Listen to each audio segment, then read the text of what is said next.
साथ ईद उल फितर की नमाज का तरीक़ा भी अपने जहन में रखें। चूँकि ईद साल में एक आध मरतबा आता है तो लोग अक्सर इसका तरीक़ा भूल जाते हैं। तो तरीक़ा ये है कि सबसे पहले आप नियत करेंगे।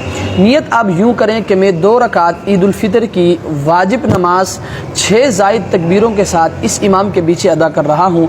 लंबी चौड़ी नियत करने की ज़रूरत नहीं है। नियत करने के बाद फिर इमाम अल्लाह अकबर कहकर हाथ कानों तक उठाकर फिर बांध लेंगे। आप भी इमाम के साथ हाथ कानों तक उठाने के बाद फिर आप भी बांध लेंगे। फिर इमाम सना पढ़ेगा, आप भी इमाम के साथ सना पढ़ेंगे और सना पढ़ने के बाद फिर क़िरात से पहले 3 ज़ायद तकबीरें होंगी। यानी इमाम अल्लाह अकबर कहकर हाथ कानों तक उठाएंगे फिर छोड़ देंगे। आप भी इमाम के साथ हाथ कानों तक उठाकर फिर छोड़ देंगे। फिर दूसरी मरतबा आप भी और इमाम भी हाथ कानों तक उठाकर फिर छोड़ देंगे। फिर तीसरी मरतबा हाथ कानों तक उठाने के बाद फिर छोड़ेंगे नहीं बल्कि बांध लेंगे। बांधने के बाद फिर इमाम क़िरात करेगा यानी सूरह फातिहा पढ़ेगा, फिर उसके साथ कोई सूरत मिलाएगा, फिर रुकू, फिर सजदा।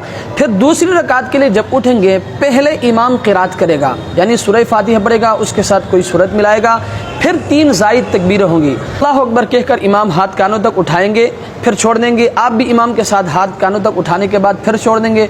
फिर दूसरी मरतबा अल्लाह अकबर कहकर हाथ कानों तक उठाएंगे फिर छोड़ देंगे। फिर तीसरी मरतबा हाथ कानों तक उठाकर फिर छोड़ देंगे।